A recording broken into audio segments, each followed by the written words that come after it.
তো রাসূল সাল্লাল্লাহু আলাইহি ওয়াসাল্লাম বলতেছেন যে তার স্ত্রীর নিকটে গেল, সে যদি এই কাজটা হারাম পন্থায় করত তাহলে কি গুনাহ হতো না? বলেন, তাহলে গুনাহ হতো না? হতো না? গুনাহ হতো। যেই কাজ হারাম পন্থায় করলে গুনাহ হতো, ওই কাজ যদি হালাল পন্থায় করে আর এই নিয়ত করে যে আল্লাহ আমি হারাম থেকে বাঁচার জন্যই, অন্যায় কাজ থেকে বাঁচার জন্যই, লজ্জাস্থান হেফাজত করার জন্যই আমি বিবাহ করেছি, এই জন্যই আমি আমার স্ত্রীর কাছে আসি, এই যদি সে নিয়ত করে তাহলে তার স্ত্রীর কাছে যাওয়াটাও নেকিতে পরিণত হয়ে যাবে। আল্লাহু আকবার। শুধু তাই নয়, আপনি আপনার সন্তানের জন্য 5টা টাকা যে খরচ করতেছেন, স্কুলে স্কুল ফিস দেন, মাদ্রাসায় মাদ্রাসার ফিস দেন, এই যে আপনার সন্তানের জামা কাপড় কিনে দেন, ব্যাগ কিনে দেন, সব সাদাকায় পরিণত হবে যদি সন্তানকে পড়ানোর পিছনে আপনার এই নিয়ত থাকে যে সন্তানকে আমি এই জন্য পড়াচ্ছি যাতে আমার সন্তান আদর্শ, সৎ, ইসলাম অনুযায়ী জীবনযাপন করতে পারে। এই নিয়ত থাকলে ওই সন্তানের পিছনে যা খরচ করবেন সব সাদাকা। শুধু তাই নয়, আপনার আজকে রাত্রে ঘুমানোটাও, ঘুমিয়ে থাকবেন আপনার নামে নেকি লেখা হবে। ঘুমিয়ে থেকে থেকে নেকি পাওয়ার কয়েকটা উপায় আছে। যেমন বাংলাদেশে একজন ডাক্তার আবিষ্কার হয়েছে যে ঘুমিয়ে ঘুমিয়ে চর্বি কাটায়, যে ঘুমিয়ে থাকবেন তারপর আপনার পেটের চর্বি কমে যাবে, ডাক্তার জাহাঙ্গীর কবির। তো ঘুমিয়ে ঘুমিয়ে থাকবেন আপনার নামে নেকি লেখা হবে যদি শুধু নিয়ত থাকে। ঘুমানোর সময় যদি আগে আগে ঘুমান, এই নিয়ত করেন যে উঠে তাহাজ্জুদের সালাত আদায় করবেন, এই জন্য আগে আগে ঘুমাচ্ছেন, উঠে ফজরের সালাত আদায় করবেন, এই জন্য আগে আগে ঘুমাচ্ছেন, তাহলে আপনার ঘুমানোটাও কিসে পরিণত হয়ে যাবে? নেকিতে। শুধু তাই নয়, এখানে ঘুমানোর মধ্যে আরও একটা বড় ফজিলত আছে। এত বড় ফজিলত খুব কম আমলের আছে। সেটা কি? আল্লাহ রাসূল সাল্লাল্লাহু আলাইহি ওয়াসাল্লাম বলতেছেন সহিহ হাদিস, যে কেউ যদি ওযু করে ঘুমাতে যায়, ওযু করলো, হাত পা সুন্দর করে সালাতের মতো ওযু করলো ঘুমানোর আগে, তারপরে দোয়া পড়ে ঘুম গেল, ওযু করে দোয়া পড়ে ঘুম গেল, এই রকম যদি কেউ ঘুম যায় ওযু করে দোয়া পড়ে, তারপরে রাত্রি যদি জাগা পায় কোনো এক সময়, এবং জাগা পাওয়া মাত্রই, কোনো প্রকার দেরি ছাড়াই জাগা পাওয়া মাত্রই আল্লাহ সুবহানাহু তাআলার নিকটে কিছু চায়, তাহলে আল্লাহ তাকে তা দিয়ে দিবেন। ফজিলত অনেক বড়, কিন্তু কাজ কঠিন। আপনি হয়তো ওযু করেও নিলেন, ভালো কথা, দোয়াও পড়ে নিলেন, ভালো কথা, কিন্তু রাত্রে ঘুম ভাঙার পরেই যে আল্লাহর কথা মনে পড়বে আর কি গ্যারেন্টি? এই জায়গাতেই 99% মানুষ ফেল করবে। যাদের আল্লাহর সাথে সম্পর্ক খুব গভীর, যারা আল্লাহকে স্মরণ করতে করতে ঘুমায়, আল্লাহকে ভাবতে ভাবতে ঘুমায়, একমাত্র তারাই ঘুম ভাঙা মাত্রই সাথে সাথে আল্লাহর কথা স্মরণ পড়বে। নাহলে অন্যদের ঘুম ভাঙার পরে দুনিয়ার কোন কথা যে মাথায় আসবে তার কোনো গ্যারেন্টি নাই। সাথে সাথেই আল্লাহর কথা মাথায় এসে আল্লাহর কাছে কিছু চাইবে, এটা অনেক কঠিন। আর যদি পারে তাহলে আল্লাহ রাসূল বলছেন আল্লাহ তাকে তা দিয়ে দিবেন। তাহলে ঘুমও মানুষের জন্য নেকিতে পরিণত হয়ে যেতে পারে। আর আরেকটা ঘুমের নেকিতে পরিণত হওয়ার আরেকটা মজার জিনিস বলি। আমাদের একজন উস্তাদ ছিলেন মদিনা ইসলামী বিশ্ববিদ্যালয়ে। তো তিনি ছাত্রদের সাথে খুব কড়াকড়ি করতেন। 2 মিনিট বেশ দেরি হলে, 1 মিনিট দেরি হলে ঢুকতে দিতেন না। তো এই কারণে ছাত্ররা তারপর একটু মনক্ষুণ্ণ থাকতো, প্রশ্ন অনেক কঠিন করতেন, এই কারণেও ছাত্ররা মনক্ষুণ্ণ থাকতো, নাম্বার অনেক কম দিতেন, এই কারণে মনক্ষুণ্ণ থাকতো। তো উনি ক্লাসে এসে বলতেন, তোমরা জানো আমি যখন ঘুমিয়ে থাকি তখন আমার নামে নেকি লেখা হয়। আমি বলি কেন? আমরা জিজ্ঞেস করলাম কিভাবে আপনি ঘুমিয়ে থাকলে আপনার নামে নেকি লেখা হয়? তো বলে আমি যখন ঘুমিয়ে থাকি তখন তোমরা মদিনা বিশ্ববিদ্যালয়ের রুমে বসে আমাকে গালাগালি করো, আমার নামে দুর্নাম করো, আর আল্লাহ আমার নামে নেকি লিখতে থাকে। তো এটা এমনি কথার মধ্যে আসলে এই জন্য বললাম। তো নিয়ত এত গুরুত্বপূর্ণ, নিয়ত এত গুরুত্বপূর্ণ যে এক, নিয়ত না থাকলে, বিশুদ্ধ না হলে মানুষের ইবাদত মানুষকে জাহান্নামে নিয়ে যাবে। 2, নিয়ত এত গুরুত্বপূর্ণ যে নিয়তের কারণে দুনিয়ার সব কাজকে নেকিতে পরিণত করা সম্ভব। 3, নিয়ত এত গুরুত্বপূর্ণ যে কাজ করার ক্ষমতা নাই ওই কাজেরও নেকি অর্জন করা সম্ভব নিয়ত দিয়ে। দলিল, রাসূল সাল্লাল্লাহু আলাইহি ওয়াসাল্লাম বলতেছেন, যখন কোনো মানুষ গুনাহের কাজের নিয়ত করে, যে গুনাহের কোনো একটা কাজ করবে মর্মে পরিকল্পনা করেছে, তখন আল্লাহ সুবহানাহু ওয়া তাআলা ফেরেশতাদের বলেন যে তার নামে তোমরা কোনো গুনাহ লিখিও না। দেখো আমার বান্দা যতক্ষণ না গুনাহটা করতেছে ততক্ষণ তার নামে কোনো গুনাহ লিখিও না। এবার অপেক্ষা করতে করতে করতে করতে করতে করতে কোনো একটা পর্যায়ে গিয়ে কোনো এক কারণে ওই ব্যক্তি তার গুনাহের নিয়ত থেকে ফিরে আসে, গুনাহ করবে না মর্মে সিদ্ধান্ত নেয়। তখন আল্লাহ ফেরেশতাদের বলেন আমার বান্দা গুনাহ করার নিয়ত করেছিল, ফিরে এসেছে, তার নামে নেকি লেখো। আল্লাহু আকবার। তাহলে গুনাহের নিয়ত করে ফিরে আসলেও আল্লাহ সুবহানাহু ওয়া তাআলা নেকি দিচ্ছেন। আর উল্টা যখন কোনো মানুষ নেকির কাজের নিয়ত করে, করতে পারুক আর না পারুক, সাথে সাথেই আল্লাহ সুবহানাহু ওয়া তাআলা তার জন্য নেকি লেখার নির্দেশ দেন। যেমন আপনি মনে মনে নিয়ত করলেন কোনোদিন যদি কোটি টাকার মালিক হতে পারি তাহলে আল্লাহর রাস্তায় দান করে দেব। আপনি হতে পারেন আর না পারেন, আপনার এই আশা, এই ইচ্ছা, এই নিয়তের জন্য আল্লাহ নেকি লিখবেন। আপনি মনে মনে নিয়ত করলেন কোনোদিন যদি আলেম হই তাহলে আমি আল্লাহর রাস্তায় মানুষকে দাওয়াত দিব, বা যদি এটা হতে পারি বা এটা যদি হয় তাহলে এই করব। এই যে আজকে আমার আগে বক্তব্য দিল জামিয়া সালাফিয়ার ছাত্র, যে আপনারা সবাই এখান থেকে 5 ওয়াক্ত সালাত আদায় করবেন, উপস্থিত যারা ওর তার বক্তব্য শুনে এতটুকু নিয়ত করেছে যে করবে, বাস্তবায়ন করতে পারুক আর না পারুক, তার এই নিয়তের জন্য আল্লাহ নেকি লিখে ফেলেছেন। তো এই জন্য নিয়ত হলো এত গুরুত্বপূর্ণ যে আমল না করেও আমলের ইচ্ছা পোষণ করলেও আল্লাহ নেকি দেন। তো ইচ্ছা পোষণ করতে কি বাধা আছে? কোনো বাধা নেই। সুতরাং আমাদের নিয়তের বিষয়ে সজাগ এবং সচেতন হতে হবে। নিয়তের বিষয়ে সংক্ষিপ্ত আলোচনা করার পর আজকে আমাদের আলোচনার বিষয়বস্তু হচ্ছে তাওহীদ, শিরক, সুন্নাত ও বেদাত। মানুষের আবেদনের কারণে, পরিবেশ পরিস্থিতির কারণে আমাদেরকে অনেক সময় একই বক্তব্য অনেক জায়গায় দেওয়া লাগে। আমার এই বিষয়ের উপর বিস্তারিত বক্তব্য পাবেন আপনারা ইউটিউবে সার্চ দিলেই।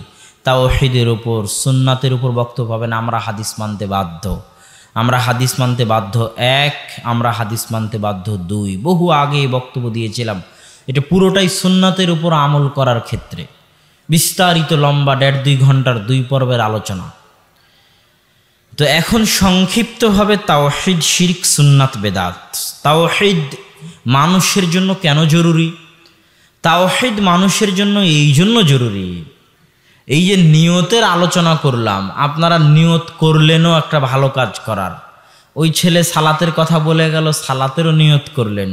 আজকে এখানে উপস্থিত হয়েছেন, বক্তব্যের শুরুতে ইখলাসের আলোচনা শুনে নিয়তটা পরিশুদ্ধ করে নিলেন যে আল্লাহর সন্তুষ্টির জন্য এসেছেন। তো ভাবতেছেন এটারও নেকি পাবেন। আরও হয়তো 2-4টা ভালো কাজ করেছেন, সেটারও নেকি পাবেন ভাবতেছেন। কিয়ামতের মাঠে গিয়ে দেখতেছেন নেকি নাই। কেন নাই? আপনার তাওহীদ বিশুদ্ধ ছিল না। তাই কেন নাই বলেন তো?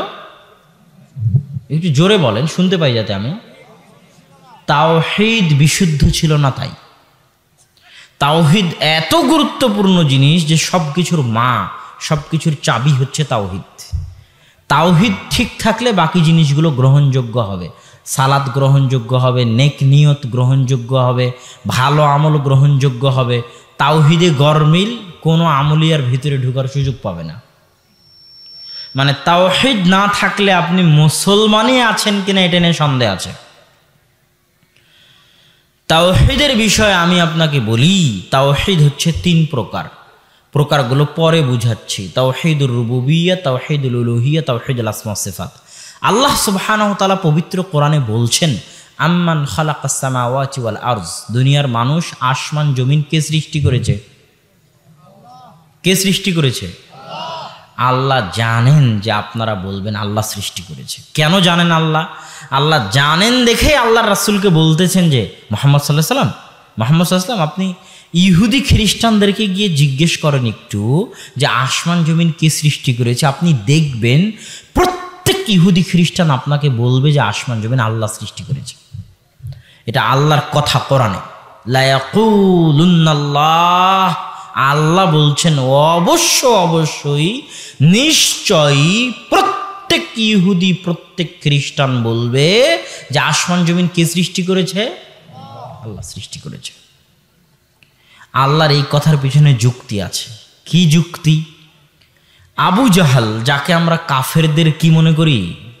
সর্দার মনে করি, সে আবু জাহাল বদরের যুদ্ধে আল্লাহর নিকটে দোয়া করতেছে, আল্লাহ আজকে বদরের যুদ্ধে আল্লাহ মানসুর আহদাল ফিআতাইন, বেশি হকের নিকটবর্তী দলকে বিজয়ী করো। কে দোয়া করতেছে? কার নিকটে? তা আবু জাহেল আল্লাহর উপর বিশ্বাস করে না? করে না। তাহলে আবু জাহেল কাফের কেমনে হলো? ঠিক তেমনই দেখেন আব্দুল্লাহ, এটা হচ্ছে আল্লাহর রাসূলের পিতার নাম। কি নাম বলেন তো? আব্দুল্লাহ। আব্দুল্লাহ শব্দের অর্থ কি? আল্লাহর বান্দা। তো যে আল্লাহর উপর বিশ্বাস করে না, তার বাপ তার নাম আব্দুল্লাহ রাখবে আর সে তার নিজের নাম আব্দুল্লাহ মেনে নিবে, এটা হয়? বলেন। মানে অবশ্যই আব্দুল মুত্তালিব এবং আব্দুল্লাহ আল্লাহর উপর বিশ্বাস করত, এই জন্যই তার নাম আব্দুল্লাহ। আব্দুল মুত্তালিব যখন আব্রাহার বাহিনী যখন আসহাবুল ফিল হাতে নিয়ে যখন কাবা ঘর ধ্বংস করতে আসলো, তখন আব্দুল মুত্তালিব বলল, আল্লাহ তোমার ঘর তুমি হেফাজত করিও। তো আব্দুল মুত্তালিব আল্লাহর উপর বিশ্বাস করে না? করে না? করে। আল্লাহ রাসূলের সম্পূর্ণ বংশধর, কুরাইশদের সম্পূর্ণ বংশধর ছিল কাবা ঘর মসজিদে হারামের খাদেম। জমজমের পানি পান করানো হাজিদেরকে, কাবা ঘর পরিষ্কার করা, কাবা ঘরের রক্ষণাবেক্ষণ, তালা চাবি, আজান, একামত, সার্বিক কিছুর দায়িত্ব পালন করত আব্দুল মুত্তালিব, কুরাইশ, হাশিমি বংশের লোকেরা। তার মানে তারা আল্লাহর উপর বিশ্বাস স্থাপন করত। তো আল্লাহর উপর বিশ্বাস স্থাপন করার পরেও তারা কাফের। আশ্চর্য। ওই কথায় আল্লাহ বলতেছে, আপনি ইহুদি খ্রিস্টানদের জিজ্ঞেস করেন, এরা বলবে আসমান জমিনের সৃষ্টিকর্তা কে? আপনাদেরও যদি বিশ্বাস না হয়, আপনারা একটা ইহুদি খ্রিস্টানকে ধরে জিজ্ঞেস করে দেখতে পারেন। যে কোনো ইহুদি, যে কোনো খ্রিস্টান, এমনকি ইহুদি খ্রিস্টান বাদে অন্য ধর্মের মানুষকেও জিজ্ঞেস করতে পারেন, তারা আল্লাহ নাম মুখে না নিলেও তারা বলবে একজন সৃষ্টিকর্তা যিনি উপরে আছে। হিন্দুরাও বলবে। নাম হয়তো আল্লাহ নিবে না, কিন্তু আল্লাহ নাম ইহুদিরাও নিবে, খ্রিস্টানেরাও নিবে। তো এই জায়গাতেই হলো আল্লাহ যে জিজ্ঞেস করতেছেন আম্মান খালাকাস সামাওয়াতি ওয়াল আরজ, মুসলমানেরা আসমান জমিনের সৃষ্টিকর্তা কে? মুসলমানেরা যে বলবে আল্লাহ, এটা আল্লাহ জানেন। ইহুদি খ্রিস্টানেরা যদি বলে যে আসমান জমিনের সৃষ্টিকর্তা আল্লাহ, তো মুসলমান তো বলবেই। আল্লাহ সুবহানাহু ওয়া তাআলা তারপরে জিজ্ঞেস করতেছেন আসমান থেকে বৃষ্টি কে বর্ষণ করে? মানুষ যে বলবে আল্লাহ বর্ষণ করে, এটা আল্লাহ জানেন। তারপরে আল্লাহ জিজ্ঞেস করতেছেন যে নদী নালা কে প্রবাহিত করেছে? আল্লাহ জানেন যে দুনিয়ার মানুষ বলবে নদী নালা আল্লাহ প্রবাহিত করেছে। আল্লাহ বলছেন এই নদী নালার পানি আসমানের জমিনের বৃষ্টির পানি দিয়ে জমিন থেকে ফল ফলাদি ফসল বাগবাগিচা কে উৎপন্ন করে? আল্লাহর জিজ্ঞাসা। আল্লাহ জানেন যে দুনিয়ার মানুষ বলবে এটা আল্লাহ করে। জিজ্ঞাসা করতে করতে এবার আল্লাহ শেষ জিজ্ঞাসাটা হলো মূল মাকসাদ। ইলাহুম মাআল্লাহ বাল হুম কওমুন ইয়াদিলুন। মুসলমানেরা, দুনিয়ার মানুষেরা, আমি আল্লাহ যদি আসমান জমিনের সৃষ্টিকর্তা হই তোমাদের দাবি অনুযায়ী, আমি আল্লাহ যদি নদী নালা প্রবাহিতকারী হই তোমাদের দাবি অনুযায়ী, আমি আল্লাহ যদি আসমান থেকে বৃষ্টি বর্ষণকারী হই তোমাদের দাবি অনুযায়ী, আমি আল্লাহ যদি ফল ফলাদি উৎপাদনকারী হই তোমাদের দাবি অনুযায়ী, তাহলে বলো তো একটু আমি ব্যতীত কেউ কি ইলাহ হতে পারে? এই লাস্ট প্রশ্নটা হলো আসল উদ্দেশ্য। এখনো আপনি বুঝতে পারেননি আমি কি বলতে চাচ্ছি। আল্লাহর এই প্রশ্ন থেকে একের পর এক প্রশ্ন এবং শেষ প্রশ্ন থেকে স্পষ্ট যে আল্লাহকে সৃষ্টিকর্তা মানলেই ইলাহ মানা হয়, এই কথা ভুল। হাজারো মানুষ আছে যারা আল্লাহকে আসমান জমিনের সৃষ্টিকর্তা মানে, কিন্তু আল্লাহকে ইলাহ মানে না। আল্লাহকে ফসল উৎপাদনকারী মানলেই আল্লাহকে ইলাহ মানা হয়, এ কথা ভুল। আল্লাহকে নদী নালা প্রবাহিতকারী মানলেই আল্লাহকে ইলাহ মানা হয়, এ কথা ভুল। আল্লাহকে রিজিক দাতা মানলেই আল্লাহকে ইলাহ মানা হয়, এ কথা ভুল। আমাদের সমাজের মুসলমানে যে আমরা যারা বসে আছি, আমরা যারা আছি, আমরা সবাই কি মনে করে নিয়েছি? আমরা মনে করে নিয়েছি আল্লাহ সব কিছুর মালিক, আল্লাহ রিজিক দাতা, আল্লাহ জীবন মৃত্যুর মালিক, আল্লাহ হায়াত মৌতের মালিক। এই কথাগুলো বলতে পারলেই মুসলমান হয়ে গেছি, শেষ। কথা কি বুঝতে পারছেন? এই কথা তো ইহুদিরাও বলে, এই কথা তো খ্রিস্টানেরাও বলে। তাহলে আপনার আর ইহুদির ইমানের মধ্যে পার্থক্য কি? আপনার আর আবু জাহালের ইমানের মধ্যে পার্থক্য কি? আপনার আর আবু লাহাবের ইমানের মধ্যে পার্থক্য কি? আপনার আর হিন্দুর ইমানের মধ্যে পার্থক্য কি? আপনি যতক্ষণ বুঝতে না পারবেন ইলাহ কাকে বলে, ততক্ষণ আপনার এই দাবির কোনো ভ্যালু নাই। কেন জানেন? আল্লাহ আমাদেরকে কালেমা এটাই শিখায়নি যে লা খালিকা ইল্লাল্লাহ, আল্লাহ ব্যতীত কোনো সৃষ্টিকর্তা নেই। এটা কি আমাদের কালেমা? কেন নয়? কেননা আল্লাহ জানেন যে দুনিয়ার 99% মানুষ আল্লাহকে সৃষ্টিকর্তা মানে, বলার দরকার নাই। এটা আমাদের কালেমা কি এটা যে লা রব্বা ইল্লাল্লাহ, আল্লাহ ব্যতীত কোনো রব নেই? এটা কি কালেমা আমাদের? কেন? আবু জেহেলও আল্লাহকে রব মানত, আবু লাহাবও আল্লাহকে রব মানত, আজকের ইহুদি খ্রিস্টানরাও আল্লাহকে রব মানে। আল্লাহর রাসূল যদি মক্কায় গিয়ে বলতো এ আবু লাহাব, এ আবু জাহাল আর আমার চাচা আবু তালেব, সবাই শোনো, লা রব্বা ইল্লাল্লাহ, আল্লাহ ব্যতীত কোনো রব নেই, কারো কোনো অভিযোগ থাকতো না। সবাই বলতো আমরা তো আল্লাহকে রব মানি রে বাবা, সমস্যা কি? কোনো তো সমস্যা নেই। আমরাও যারা বসে আছি আমরা মনে করেছি আল্লাহকে রব হিসেবে মেনে নিয়েছি, মুসলমান হয়ে গেছি। তাহলে আবু জেহেল কেন মুসলমান হলো না? আমাকে বুঝান। আবু জেহেলও তো আল্লাহকে রব হিসেবে মানত। তার মানে আল্লাহকে রব হিসেবে মানা আর আল্লাহকে ইলাহ হিসেবে মানা এক নয়। আল্লাহকে আসমান জমিনের সৃষ্টিকর্তা, বৃষ্টি বর্ষণকারী মানা, ফসল উৎপাদনকারী মানা, নদী নালা প্রবাহিতকারী মানা আর ইলাহ মানা এক নয়। রব শব্দের শাব্দিক অর্থ কি? রব শব্দের শাব্দিক অর্থ হচ্ছে প্রতিপালন করা, লালন পালন করা। যিনি লালন পালন করেন তিনি রব। 10 মাস 10 দিন মায়ের পেটে ছিলেন, কে খাবার দিয়েছে? আল্লাহ দিয়েছে। দুনিয়াতে যখন জন্ম হলো 2.5 বছর কোনো কিছু খাওয়ার সামর্থ্য ছিল না, দাঁত ছিল না। মায়ের বুকে দুধের ঝর্ণাধারা প্রবাহিত করে আপনার রিজিকের ব্যবস্থা কে করেছে? আল্লাহ করেছে। যে জমিনের উপর বসে আছেন, এই জমিনের মালিক কে?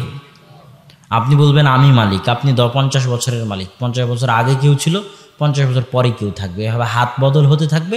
দিন শেষে আসল মালিক কে? আসল মালিক আল্লাহ। মানুষ সময়ের মধ্যে আসে, সময়ের মধ্যে চলে যায়। সময় শেষ, মানুষের শেষ। কোনো জায়গার মালিক মানুষ নয়, মানুষ সময়ের মালিক। আপনি এতটুকু বলতে পারেন 1993 থেকে 2093 পর্যন্ত এই সময়টুকুর মালিক আমি। এই সময়টুকু আপনাকে দেওয়া হয়েছে। এই সময়টুকুতে আপনি বাংলাদেশেও থাকতে পারেন, আমেরিকাতেও থাকতে পারেন, সমুদ্রেও থাকতে পারেন, জঙ্গলেও থাকতে পারেন। আসলে আপনি কোনো জায়গায় বাস করেন না, জায়গার মালিক তো আল্লাহ। আপনি বাস করেন সময়ে। আল্লাহ আপনাকে কিছু সময় দিয়েছে দুনিয়াতে বসবাস করার জন্য। ওই সময়ের মধ্যে আপনি আছেন, থাকতেছেন। সময় শেষ, আপনিও শেষ। এরকম সময়ে হাজারো মানুষ এসেছে, হাজারো মানুষ চলে যাবে। সামনে আরও সময় আসতেছে, আরও হাজারো মানুষ আসবে, তাদেরও সময় শেষ হয়ে যাবে, তারাও চলে যাবে। দুনিয়ার মালিক কে থাকবে? দিন শেষে আল্লাহই থাকবে। আপনি যে খাওয়া দাওয়া করেন, এই খাওয়া দাওয়া কোথায় থেকে আসে? যদি 1 দিন, 2 দিন, 3 দিন, 5 দিন, 1 সপ্তাহ, 1 মাসের জন্য সূর্য আলো দেওয়া বন্ধ করে দেয়, দুনিয়ার মানুষ খেতে পাবে? দুনিয়ার মানুষ না খেয়ে মারা যাবে। একটা গামলা দিয়ে একটা ঘাসকে দূরে রাখেন সূর্য থেকে, সব ঘাস মরে সাফ হয়ে যাবে সূর্যের আলো না পাওয়ার কারণে। মাটির পানি, সূর্যের আলো দিয়ে ঘাসপালা, লতা, গাছপালা বেঁচে আছে।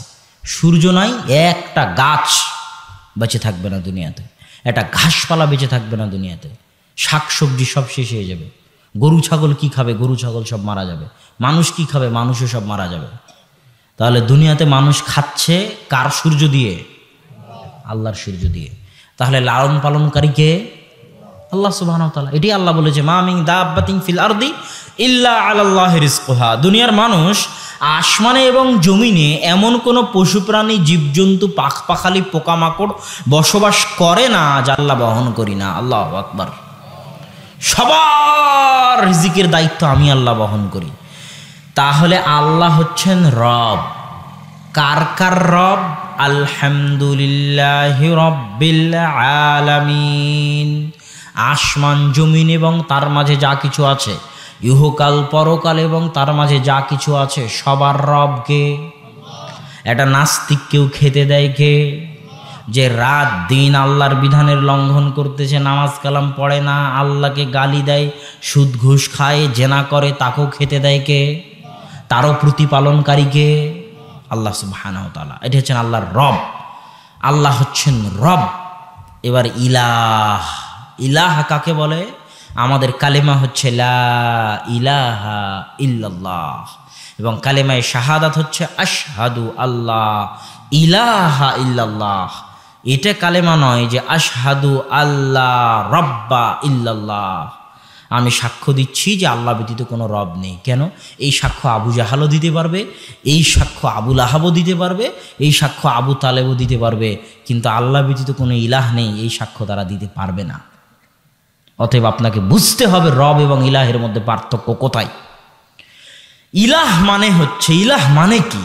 ইলাহ মানে হচ্ছে আপনার সম্মানের জায়গা পাওয়ার একমাত্র হকদার, আপনার ইবাদত পাওয়ার একমাত্র হকদার, আপনার প্রার্থনা, আপনার দোয়া পাওয়ার একমাত্র হকদার। আপনি যার আদেশ নিষেধ মানবেন, সেই আদেশ নিষেধ মান্য হওয়ার যার মানবেন তার একমাত্র হকদার। এগুলো হচ্ছে ইলাহ বুঝায় যাকে। যেমন আপনি যে সম্মান দিবেন, এই সম্মান পাওয়ার একমাত্র হকদারকে আল্লাহ সুবহানাহু ওয়া তাআলা।